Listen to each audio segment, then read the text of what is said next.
Pues bien, Esther, me alegro muchísimo que estés con nosotros aquí en este curso de verano. Y tenemos a Esther Morón, profesora titular de la Universidad Autónoma de Barcelona, que es una de las grandes expertas en nuestro país en todo lo que tiene que ver de delincuencia en el ciberespacio, antes delincuencia informática. Y un poco con esta perspectiva que tienes, ¿no?, de ir ocupándote de estos temas desde hace ya mucho tiempo, te preguntaría, ¿cuáles son para ti? Porque aquí estamos hartos, los que no somos expertos, de oír miles de nombres en inglés que de pronto uno no sabe muy bien qué se diferencia uno de otro y ni cuál es, por supuesto, su contenido. Entonces, para ti, dentro de este enjambre de nombres, ¿cuáles son las conductas verdaderamente, los fenómenos más graves de la cibercriminalidad? Bueno, podríamos decir los más graves son, con claridad, los atentados contra el patrimonio, por decirlo de una forma que resulte comprensible, es decir, las estafas informáticas. Eso no significa que sean los únicos delitos o los únicos cibercrímenes preocupantes. Si tuviésemos que seleccionar aquellos cibercrímenes que con claridad en estos momentos están creciendo y que resultan preocupantes, podríamos decir que hay 6 o 7. Con diferencia, como te acabo de decir, el primero de ellos son las estafas a través de distintas conductas, ¿no?, que por no seguir con anglicismos no voy a mencionar, pero phishing, farming y otras. El que en estos momentos está creciendo en mayor medida son las suplantaciones de identidad. Hasta ahora la mayor parte de estados no tienen prevista esta conducta y aquellos que la tienen prevista lo ciñen a aquellas suplantaciones de identidad que se llevan a cabo con un ánimo defraudatorio, es decir, para defraudar, no simplemente usurpar la identidad de otra persona en Internet, suplantar su identidad en una red social o en el correo electrónico, etcétera, sino claramente enfocadas a llevar a cabo en esta línea de que son los ataques en estos momentos más importantes, defraudatoria, conductas vinculadas a la pornografía infantil, conductas que son más novedosas y que aparecen conectadas con los propios sistemas de información, entre las que podríamos incluir las conductas de hacking, que son accesos inconsentidos a un sistema, conductas de daños a datos, conductas de daños a sistemas, algunas conductas que revisten menos especificidad pero que también preocupan, que son las conductas vinculadas a la propiedad intelectual. Y yo diría que estas 7 u 8 conductas son los principales cibercrímenes que en estos momentos representan la realidad criminológica de la mayor parte de países. Claro, pero fíjate, incluso dentro de algunas de estas conductas, estoy pensando en el robo de identidad, pues claro, bien, bajo el rótulo de robo de identidad, pues se esconden cosas muy diversas, ¿no?, desde el punto de vista de su lesividad. No es lo mismo el robo de identidad, pues no sé, para cometer un fraude, para cometer una estafa, que bueno, pues el robo de identidad pues con otro tipo de finalidad que no ocasiona ningún perjuicio. Es decir, ¿crees que, por ejemplo, es necesario castigar en sí el robo de identidad? No, estoy completamente de acuerdo. Es decir, creo que uno de los peligros de los actuales gobiernos que legislan rápido, sin reflexión, sin llevar a cabo estudios, es precisamente incurrir en una especie de pancriminalización de todo lo que tiene que ver con Internet. Entonces, en las suplantaciones de identidad, como tú acabas de decir, las suplantaciones de identidad responden a una idiosincrasia o una fenomenología muy diversa. Las suplantaciones de identidad que tienen una finalidad defraudatoria, yo creo que empiezan a suponer un problema y que por lo tanto tiene sentido que nos planteemos si deben estar castigadas. En España no la tenemos, por ejemplo. Pero luego, claro, hay otro tipo de suplantaciones o de robos de identidad, ¿no?, que, como decíamos ayer, en realidad es un ecosistema de identidades las que tenemos, ¿no?, en estos momentos a través de la tecnología, que primero no está clara cuál es su lesividad para introducir un delito autónomo. Y después, que cuando se llevan a cabo esas conductas, las consecuencias o los resultados que se producen ya están previstos en el código. Es decir, ya tenemos preceptos a los que poder reconducir esas conductas en las que se suplanta una identidad y se llevan a cabo comentarios injuriosos contra terceras personas. Eso ya puede reconducirse a las injurias.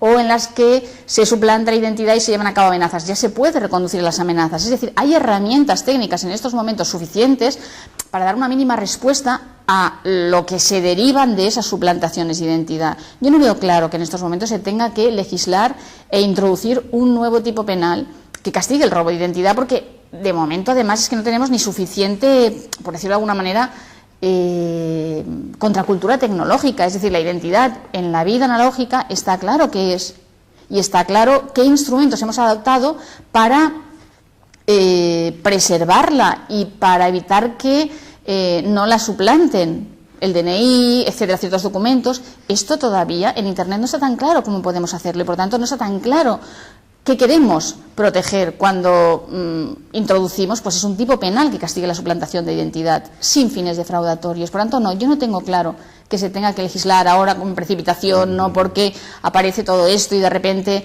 es como si Internet pues introdujese nuevos bienes jurídicos. Yo sería partidaria, de momento, utilizar lo que tenemos, las herramientas que tiene el Código, que las tiene. Y me encanta esta prudencia legislativa, y desde esta prudencia, ¿cómo valorarías el Código Penal español? ¿Tenemos una situación aceptable? ¿Es necesario con urgencia alguna reforma? ¿Qué hace el proyecto de Código Penal? El que está ahora mismo tramitándose. ¿Hay alguna innovación en este punto de delitos cibernéticos? Bueno, voy a empezar valorando el código que tenemos. El código que tenemos es un código en el que prácticamente está todo. Es decir, hubo una reforma en el año 2010 muy importante donde se introdujeron bastantes novedades. Se introdujo por primera vez la conducta de hacking, se reguló la conducta de daños informáticos y se modificó suponiendo mejoras, ¿no?, desde un punto de vista de técnica. Se introdujo el grooming. Es decir, la reforma importante en materia de cibercrimen se llevó a cabo en el año 2010. Y el código que tenemos, como te digo, tenemos un empacho casi, ¿no?, de sobre legislación, ¿no?, cibernética, por decirlo de alguna forma. Eso no significa que tengamos que estar satisfechos con el código que tenemos. Yo creo que el código necesitaría reformas, pero no para introducir más cosas, sino para modificar las que tenemos, y para modificarlas precisamente en el sentido quizá de rebajar un poco las consecuencias, ¿no?, que se anudan a ciertas conductas. Y te voy a poner un ejemplo, en materia de pornografía infantil. Es decir, cuando se introdujo el grooming, el legislador, ¿no?, esgrimió el pretexto de tener que cumplir con compromisos internacionales, ¿no?, una directiva de la Unión Europea que nos obligaba a introducir esta conducta. Pero claro, solo hizo caso en ese sentido. Todo lo otro que decía la directiva respecto de las conductas peligrosas para el menor, que se regulasen por separado los actos de explotación sexual y las conductas vinculadas a la pornografía infantil, que cuando se regulase la pornografía infantil pues se distinguiese la distinta gravedad de las conductas. No es lo mismo poseer que producir que difundir, que se regulasen por separado, y a las más graves se le asignase más pena y a las menos graves menos pena, recomendando que respecto de las más graves la pena máxima fueran 3 años. Esto el legislador español hizo caso omiso, y tenemos unos delitos vinculados a la pornografía infantil que han superado todos los techos punitivos recomendados por Naciones Unidas y recomendados por la Unión Europea. No se distingue esa gravedad, se castiga con la misma pena poseer un archivo que producir pornografía infantil. Es decir, que lo primero que habría que hacer respecto a nuestro código es modificarlo, pero para hacer ajustes, no para introducir más cosas. ¿Qué novedades se prevén en este proyecto de reforma, que no sabemos si saldrá adelante? Hay varias. Quizá la más significativa es la introducción de las conductas de sexting, que son aquellos comportamientos completamente extendidos en los que alguien se filma o permite que otro lo filme, es decir, que media consentimiento, y después se produce una revelación respecto de la que ya no hay ese consentimiento. Esta conducta en estos momentos es impune en España, porque las revelaciones que se castigan solo son revelaciones de información información o imágenes a las que se ha accedido de manera ilícita, y entonces se castiga la posterior revelación de ese acceso ilícito, pero la revelación ilícita que ha tenido un arranque ilícito no está castigada. En la reforma que se proyecta se introducirá la revelación de estas imágenes obtenidas con consentimiento, siempre que se hayan obtenido en un lugar fuera del alcance de terceros. ¿Es necesario introducir este nuevo delito de sexting? Yo creo que no. Esas conductas no están en el Código Penal, no sé si deben estar, pero sí que hay otras herramientas civiles, la Ley Orgánica 182 de Protección Civil del Honor, a través de las que se pueden reconducir. ¿Tendrá carácter preventivo o servirá para prevenir la futura comisión de estas revelaciones o la difusión de estos contenidos? No lo creo, es una práctica completamente extendida entre los adolescentes. Lo que hay que hacer es concienciarlos y preguntar y decirles que piensen 2 veces antes de enviar esos contenidos. En realidad, a los adolescentes se les debería aconsejar, pese a que será inútil, que no lleven en el móvil nada respecto de lo cual podrían avergonzarse si lo pierden. Eso es lo que habría que decirles. Claro, es que estoy pensando ahora mismo con esto del sexting. Vamos a ver, desde siempre nuestro Código Penal, es decir, si yo te cuento un secreto y tú lo revelas, a no ser que tú seas mi abogado, lo que llamamos nosotros los confidentes necesarios, pues eso es una conducta atípica. Efectivamente. El cotilleo, ¿no? Tal. Bueno, pues en lo del sexting no deja de ser la estructura es enteramente similar a esto que nunca hemos castigado, ¿no? ¿No ves aquí un poco de esta especie de esnovismo, de que como es en Internet o como son a través de nuevas tecnologías, esto debe castigarse? Pero no hay nada más, yo al menos no veo nada más de lesividad, ¿no? Sí, es un poco esta etiqueta, ¿no?, de más grave que se pega a Internet, a todo lo que suena a Internet. En realidad es lo que tú dices, o sea, las revelaciones que tienen un origen ilícito no se castigan, a no ser que exista un especial deber de conservar, ¿no?, la reserva de esa información, pero para que una revelación se castigue, o tú has accedido ilícitamente o conoces el origen ilícito. ¿Cuál es la diferencia, el ejemplo que ponías, y Internet? Bueno, hay que reconocer una diferencia, y es que los efectos en Internet, ¿no?, pues como hemos dicho, se amplían, se expanden, es difícil borrarlos, pero, insisto, el Código Penal no puede criminalizar conductas que ni son suficientemente graves y que están completamente extendidas. Es que no servirá de nada introducir ese delito. Lo que hay que hacer es educar a los menores, educarles en que aprecien su intimidad, en que respeten la de los ajenos, que piensen 2 veces, que eso lo envían consentidamente a un sujeto concreto que ellos eligen, pero no saben dónde acabar ese contenido, que luego será difícil removerlo, que además probablemente si después lo ven sus amigos, sus padres, etcétera, etcétera, se sentirán avergonzados, y esto es lo que hay que ponerles de manifiesto, para que en un futuro elijan. Respecto a los menores, los adultos ellos sabrán. Lo que está claro es que el riesgo cero no existe.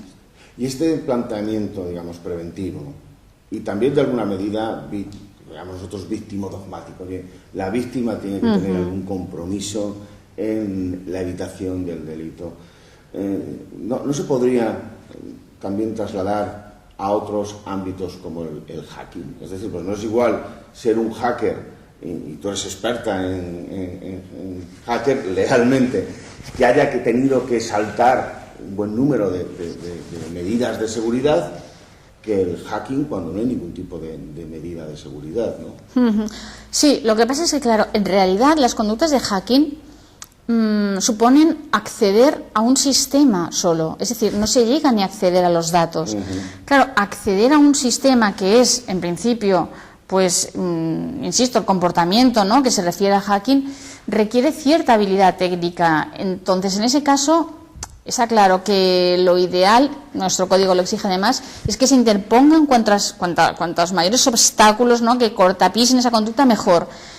Pero aún así, no te creas, es un delito, es un acceso que suele llevarse a cabo, ¿no?, por un perfil concreto de autor en Internet, que es el que tiene conocimientos, el que sabe hacerlo. En Internet hay como varios perfiles de autores, ¿no? Uno es el que tiene conocimientos, minoritario, y otro es todos los demás, 99% de la población internauta, ¿no?, que con todas las herramientas que tenemos ahora, que podemos introducir en Google, Sniffer, se nos descargan programas que podemos utilizar con sencillez, que son baratos y que nos permiten, pues eso, interceptar y tal. Pero esa interceptación no es el hacking. El hacking es acceder a un sistema, nada más. Un sistema, evidentemente, sin consentimiento del titular del sistema. Aún así, yo estoy contigo en que, evidentemente, autotutela. O sea, primero porque eso es una forma de discernir, ¿no?, y de diferenciar las conductas bagatela y las que no, y luego porque es lo más eficaz en términos preventivos. Lo más eficaz en cibercrimen es la prevención, y la prevención la llevan a cabo los usuarios y a través de medidas técnicas. O sea, que tú serías partidaria, por ejemplo, de que en el Código Penal aquí lanzar el siguiente mensaje: autores, prevención, ojo con realizar estas conductas; víctimas, prevención, vais a estar desprotegidas, puesto que la prevención es tan importante aquí. Víctimas, también vais a estar desprotegidas si no adoptáis determinados hábitos de seguridad. Claro, pero además es que fíjate que en la vida analógica, por decirlo de alguna forma, ya los adoptamos. Es decir, ¿quién sale de su casa y no cierra la puerta?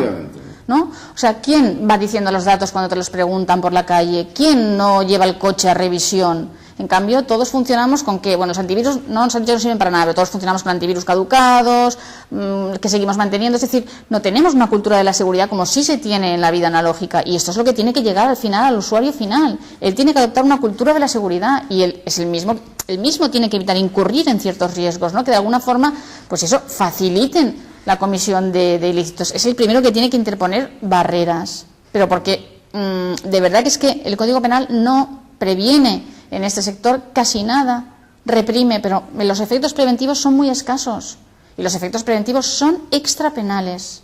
¿A cargo de quién? De la víctima y, por supuesto, de terceros cualificados, que son las empresas que tienen que también seguir formando y proponiendo soluciones de seguridad. Por ejemplo, respecto de los menores, ahora hay aplicaciones en las que tú puedes hacer una foto, enviarla, pero desaparece al cabo de un tiempo, unos minutos. Está bien, es una buena medida. Sí, sí. Y esta es la vía. La vía no es introducir nuevos delitos.